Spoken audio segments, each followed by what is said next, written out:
ফুলবাড়িয়া বাজার গাজীপুর জেলার কালিয়াকৈর উপজেলায় অবস্থিত এমন একটি বাজার যেখানে এক বাজারই রয়েছে একটি হাই স্কুল, একটি কলেজ, ফুলবাড়িয়া ইউনিয়ন পরিষদ, সুসজ্জিত বিশাল গরুর হাট সহ রয়েছে বিখ্যাত রুটির সাথে ছানা মিষ্টি। কিভাবে আসবেন এই বাজারে? ১. মাওনা চৌরাস্তা থেকে পশ্চিম দিকে কালিয়াকৈর রোডে সিএনজি পাওয়া যাবেন, ভাড়া পড়বে জনপ্রতি 40 টাকা। ২. কালিয়াকৈর থেকে মাওনা রোডে সিএনজি পেয়ে যাবেন, ভাড়া পড়বে জনপ্রতি 50 টাকা। তবে আপনি চাইলে বাসে করেও আসতে পারেন। এক্ষেত্রে সমস্যা হচ্ছে বাস খুব বেশি একটা পাওয়া যায় না, আর তাই আমি বাসের অপেক্ষায় না থেকে রওনা দিলাম সিএনজিতে করে। তবে রাস্তার সৌন্দর্য উপভোগ করার জন্য আমি আপনাকে রেকমেন্ড করব মোটরসাইকেল। দুপাশের শালবনের সম্পূর্ণ সৌন্দর্য উপভোগ করার জন্য আমার মতে বাইকেই একমাত্র বাহন। এই সেতুটির নাম শালদা সেতু, আর এই সেতুর মাধ্যমেই আমি শ্রীপুর উপজেলা থেকে কালিয়াকৈর উপজেলায় প্রবেশ করলাম। দেখতে দেখতে চলে আসলাম ফুলবাড়িয়া বাজার। বাজার থেকে পশ্চিম দিকের রাস্তা ধরে একটু এগোতেই দেখতে পেলাম ফুলবাড়িয়া ইউনিয়ন পরিষদ কমপ্লেক্স ভবন, আর তার ঠিক সামনেই রয়েছে একটি বিশাল বড় বটগাছ, যে বটগাছের পাশেই রয়েছে একটি মসজিদ।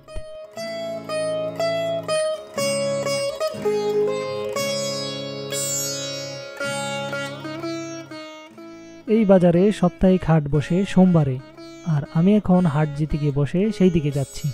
তবে হাট যেখানে বসে সেখানে যাওয়ার আগেই চোখে পড়ল নানা রকমের দোকান, যেমন জুতার দোকান, মিষ্টির দোকান এবং আরও নানা ভ্যারাইটিসের দোকান।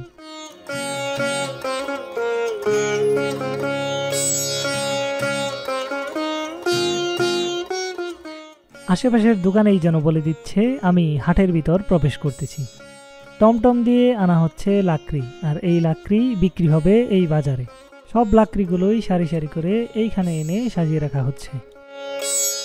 বাজারের ঠিক মাঝখানে রয়েছে একটি মার্কেট ভবন।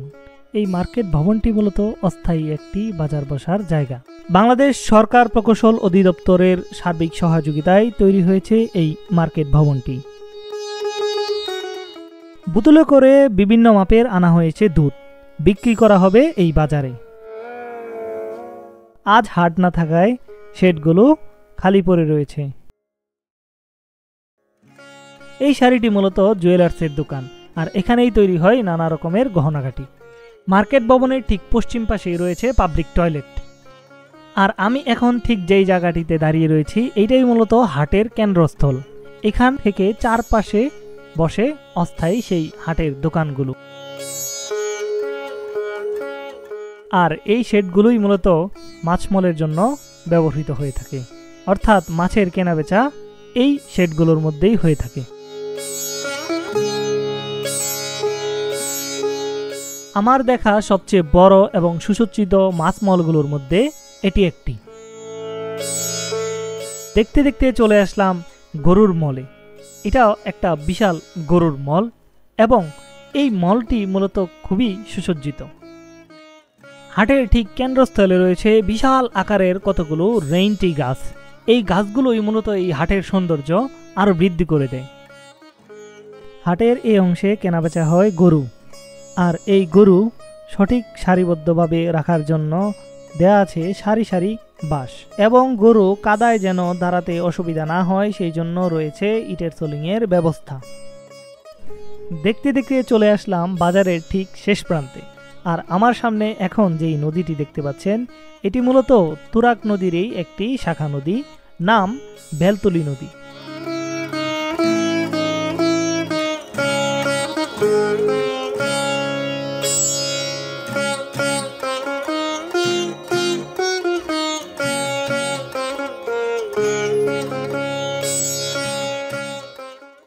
এই ব্রিজের উপর কতক্ষণ আমি নিস্তব্ধ হয়ে দাঁড়িয়ে রইলাম এবং উপভোগ করলাম প্রকৃতির অপরূপ সৌন্দর্য। ইনি একজন জেলে, আর এটা তার নৌকা। এই নদীতেই রয়েছে তার একটি বড় জাল, আর যেই জাল দিয়েই তিনি প্রতিদিন ধরে নানা রকমের মাছ, আর বিক্রি করে সেই মাছ এই বাজারে।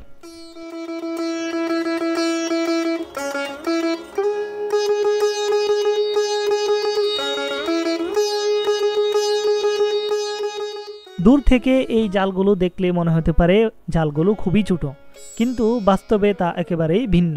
জালগুলো আকারে অনেক বড়, এবং এই বিশাল আকৃতির জালে প্রতি টানে ধরা পড়ে অনেকগুলো মাছ।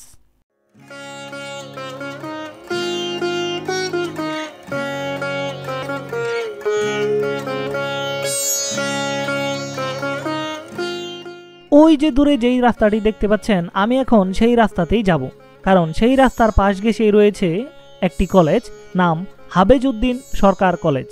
ফুলবাড়িয়া থেকে কালিয়াকুর রোডে এই ব্রিজটি পেরোলেই ঠিক হাতের ডান পাশে দেখা যায় কলেজটির মেইন গেট। মেইন গেট দিয়ে এই সুন্দর রাস্তা বরাবর আনুমানিক 100 মিটার হাঁটলেই কলেজ। কলেজটির সামনেই রয়েছে বিশাল বড় এক পুকুর। সত্যি বলতে দূর থেকে কলেজটির সৌন্দর্য আমাকে খুবই বিমোহিত করেছে।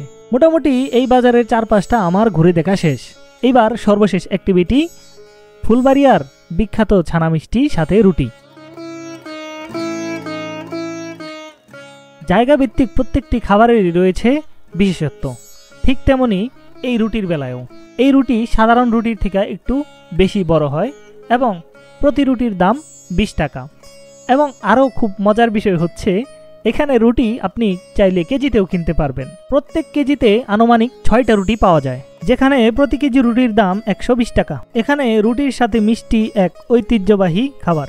আমি অর্ডার দিলাম একটি রুটি এবং সেই সাথে একটি ছানা মিষ্টি। রুটি দিয়ে মিষ্টি আপনি প্রথম মুখে দিলেই বুঝতে পারবেন এখানকার রুটির সাথে মিষ্টি কেন এত বিখ্যাত। এবার বাড়ি ফেরার পালা।